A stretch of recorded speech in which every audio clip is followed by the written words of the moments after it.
자, 오늘의 제일 열받는 기사를 지금 다룰 테마입니다. 매경 단독이 나온다. 이게 또 매경에서 단독이 나오는지 모르겠어요.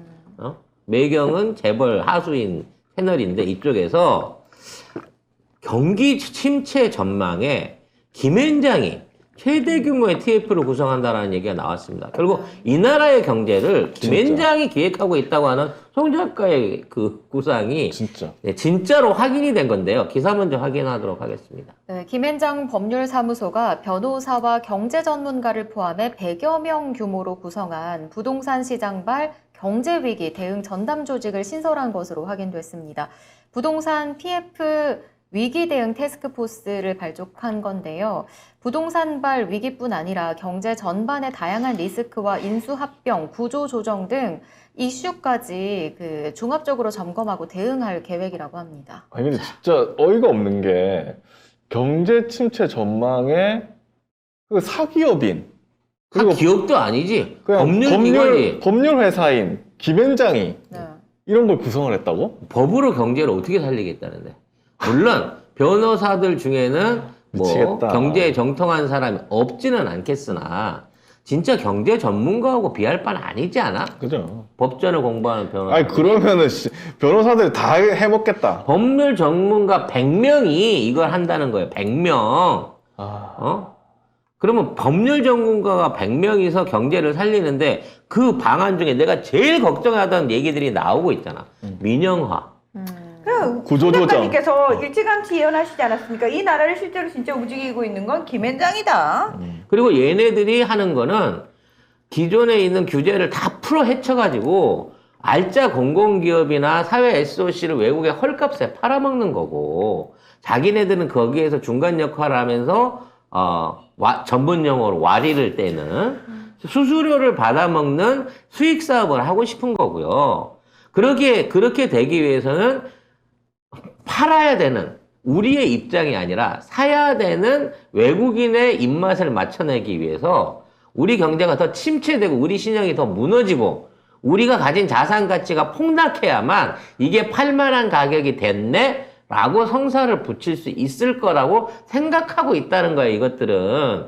따라서 앞으로 얘들이 뭐 새로운 TF를 통해 갖고 만들어낸다는 정책은 외국 자본들 들어와갖고 기존에 있는 기업들이나 자산들 인수시키고 걔들한테 유리한 세법이라든지 노동 환경 만들고 모질한 인력은 윤석열이 말한 대로 이민을 통해가지고 값싼 노동력 계속 들여와서 국내 인건비 상승은 철저하게 제로로 막아놓은 상태에서 외국 자본이 실컷 돈을 벌어먹을 수 있도록 그런 대한민국을 만들겠다는 거잖아요. 그래서 보면 경제 전반 다양한 리스크, 인수합병, 구조조정 이슈 이런 것까지 다 하겠다는 거는 그걸 중심으로 하겠다는 거예요. 수출입에 대한 뭐 활로라든지 새로운 시장 개척, 중소기업의 영향력 확대, 뭐 내수 고용의 안정, 내수의 확대. 나는 오히려 그런 쪽으로 가야만 국익에 도움되는 쪽으로 가는 거거든. 그러니까 이거 노동자들 쥐어 짜고 결국에 대기업 그리고 해외에서 오는 기업 이런 기업들을 배불러 주겠다. 이 얘기를 하는 겁니다, 지금. 김앤장이. 근데 계속해서 김앤장 의혹을 얘기를 했고, 그리고 김앤장이 이런 부분에 대해서 위험성을 얘기를 하고 알고는 있는데, 이렇게 노골적으로 이걸 시킨다는 겁니다. 대한민국의 경제 연구하는데 KDI도 있고, 얼마든지 경제 관련된 전문 교수들이라든지, 이런 사람들을 모아갖고, 국가에서, 대통령실에서 TF를 짜야 되는 게 맞아요.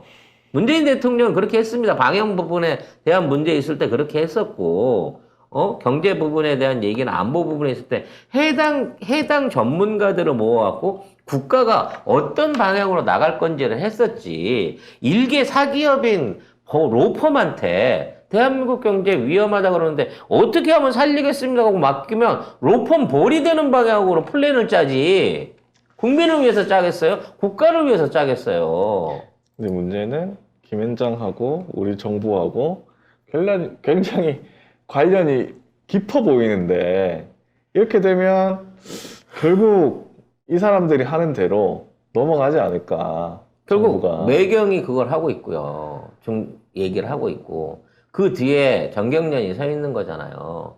일부 대기업들이 지금까지 국내에 있는 여러 가지 법 때문에 못했던 규제를 풀고 검은머리 외국인으로 둔갑해가지고 지금보다도 훨씬 더 악독한 경영 환경과 노동 환경을 만들어갖고 수익을 극대화하는 방향으로 변화할 거라고. 매경은 아니고 한경이 이제 정경련이 있죠. 아, 그렇군요. 아무튼 네. 지금 있는 국내에 있는 재벌이라든지 높은 애들이 지금 다 사실상 김앤장을 통해 갖고 자기들이 원하는 바를 계속 이 정부한테 수용시켜 왔잖아요. 해법 깎았고, 임금 인상 줄였고, 고용 해고 자유롭게 했고, 마트 야간 영업 풀었고, 한두 가지예요, 지금? 주말 영업도 푼다고 주말 하거든요. 영업도 이제 푼다고 하고, 걔들이 원하는 거는 지금 다 들어주고 있어요. 그 중소상공인 다 망할 상황. 그러면서 한 번도 여기에 대한 여론을 얘기를 수렴을 하거나 공청회를 하거나 또는 왜 이렇게 정책을 바꿨습니다에 대한 해명도 없는 상태에서 소리 소문 없이 지금 우리가 당하고 있다고. 법인세 13조 깎아준 거에 대해서 이렇게 깎으면 얼마가 깎이고 이런 이유 때문에 깎아줬습니다라는 정부의 공식 발표 있었습니까? 그냥 깎는 거죠. 그냥 깎아준 거예요. 거기에다 보조금까지 이제 더 퍼줄 거예요. 그리고 모자란 세수는 국민들한테 지금 눈탱이를 치려고 하고 있는 거잖아요. 가스비 올리고 전기세 올리고. 근데 이 도둑놈들이 너무 뻔뻔하다는 거예요. 도둑이야라고 우리가 뻔히 도둑이 오기 때문에 외치고 있는데 담을 넘고 안방에 들어오고 담 안 넘어요. 문 열어라. 문 따고들 문 따고. 문 따고 들어와서 도둑이야! 신고하고 저 도둑놈 들어오면 내 물건 훔쳐가요. 저거 막아주세요. 라고. 내가 언제 훔치러 왔어? 구경하러 왔구만. 그리고 들어와갖고 당당하게 내 안방에 있는 내 재산을 훔쳐갖고 가는데 아무도 도와주지도 않고 오히려 아무도 조용히 하라고 막아주지도 하지. 않는 거예요. 조용히 하고 입 야! 맞지. 아직 손해본 것도 없으면서 왜 이렇게 시끄럽게 잠을 못 자게 지금 이러고 있는 거거든요. 그렇게 될 것 같아. 이게 기사로까지 나온 마당에 여기서 했던 TF에서 나온 결과들이 정부의 정책에 분명히 반영될 것 같다. 네. 그런 생각이 듭니다. 대규모 인수합병과 구조조정 이슈라니요. 다 죽는, 다 죽자는 거, 다 죽자는 거. 다 죽자가 아니지. 니들만 노동자들만 죽어라. 죽자는 거지. 니들만 죽어라. 난 니들을 죽여서 그 피해로 영생하리라. 네. 아무튼 경기도나 추세가 2023년도에 본격화된다고 합니다. 이거 시작도 아니란 얘기예요.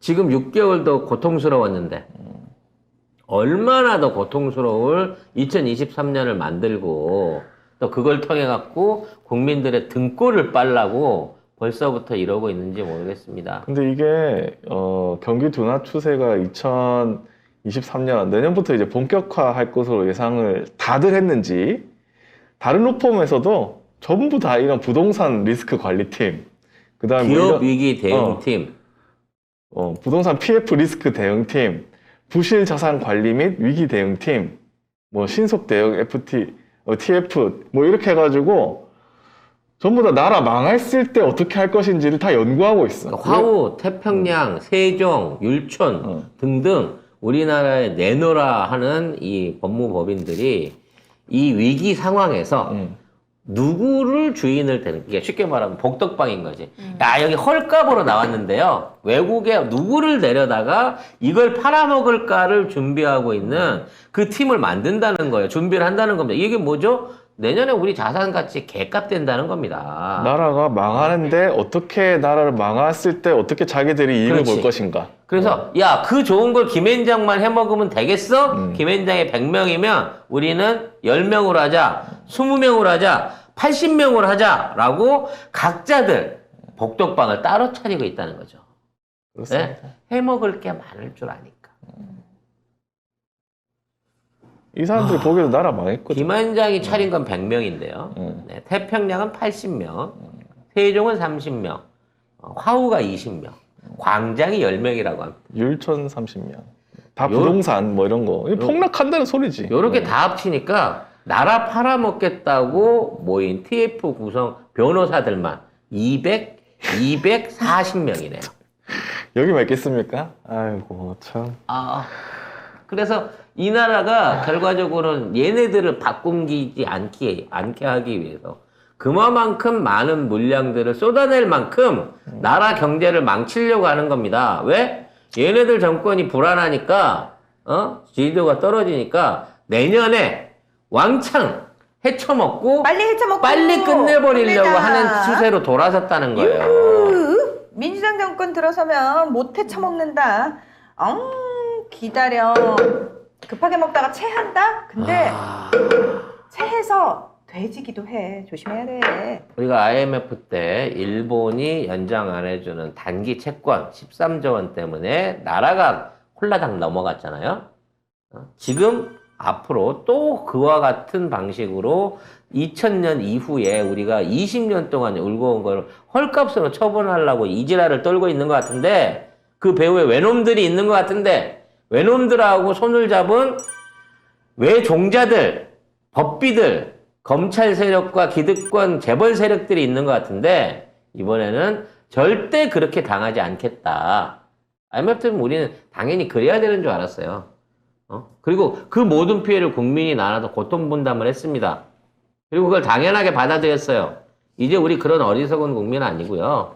우리 그때처럼 순순히 그대로 당하고만 있을 국민이 아니라는 점을 다시 한번 냉정하게 경고합니다. 이 도둑놈 새끼들아. 그리고 여러분 있잖아요. 지금 그럼 우리는 당해야 되나요? 쟤들이 지금 저렇게 죽게 살기로 덤벼가지고 하는데 냅두세요. 근데 분명한 거는 절망하실 필요는 없어요. 왜냐면은 아니 세상에 그럼 똑똑한 애들이 다 김앤장에만 모여있나? 아니에요. 그 이상으로 똑똑한 사람들이 우리 진보 쪽에도 쫙 포진하고 있어요. 유시민 천재, 이재명 천재, 다 천재. 우리도 쪽도 쟤네들 머리 꼭대기에 앉을 수 있는 수준의 사람들이 우리 쪽에도 쫙 있으니까 절망하실 필요는 없어요. 한번 붙어볼만 하지. 예. 다만 이 정권의 그 폐악질에 우리가 겁먹지 않으면 됩니다. 당연하죠. 겁먹지 않으면 돼요. 국가의 주권과 국가를 결정짓는 힘은 국민한테 있다는 점을 저들한테 꼭 보여줘야 될 것 같습니다. 하나만 더 하고 가죠. 여기까지 하시죠. 그래도 이거 내일이에요 이거는. 이건 내일 길잖아. 할까? 이건 길잖아요. 아니, 내일 긴 하시죠. 거- 긴 거 스카이님이 하지 말자. 문화라님 말대로 되면 좋을 텐데 여러분 본인이 생각한 대로 됩니다. 문화가 말하는 대로 되는 게 아니고요. 우리가 원하는 대로 되는 겁니다. 그러니까 여러분이 저와 똑같은 생각을 하셔야 돼요. 그리고 원하셔야 돼요. 네. 이 우리가 불합리한 만들면 되지. 상황을 극복해야 되고 우리가 이대로 당하지 않아야 된다라고 원해야 됩니다. 대신 지켜주지 않아요. 맞아. 여러분 미얀마에서 군부 쿠데타 일어나가지고 민주화 투쟁이 지난해 2월부터 시작됐을 때 많은 우리나라 사람들 그 당시 우리가 문재인 대통령일 때 많은 사람들이 안타깝긴 한데 너네 민주주의는 너네가 지켜야지라고 얘기했어요. 그리고 니네는 못 지킬 거야. 왜? 지켜본 적이 없잖아. 라고 얘기를 했어요. 근데 그렇게 지금 됐잖아. 우리 상황이 됐어요. 자, 우리 그 했던 말 똑같이 해야 돼요. 누가 우리가 우리 스스로 찾아야 돼요. 누가 지켜줘요? 아니요, 우리가요. 예. 만들어야죠. 홍콩에서 시위 일어나고 홍콩 사람들 짓밟힐 때 누가 지켜줬습니까? 아무도 안 지켜줘. 아무도 안 지켜줘요. 지들이 포기하고 돈 있는 놈들 도망 나가고 식민 세력들이 와해돼 버리고 나니까 그냥 조용히 맥혀버렸잖아요. 네. 그때 우리가 가서 도와줬습니까? 도와줄 수 있는 일입니까? 지금 우리가 미국에 의존하면 도와주겠습니까? 우리가 해내야 됩니다. 우리가 해야 돼요. 우리가 해야 돼요. 예. 우리가 원하는 것은 우리가 해야 됩니다.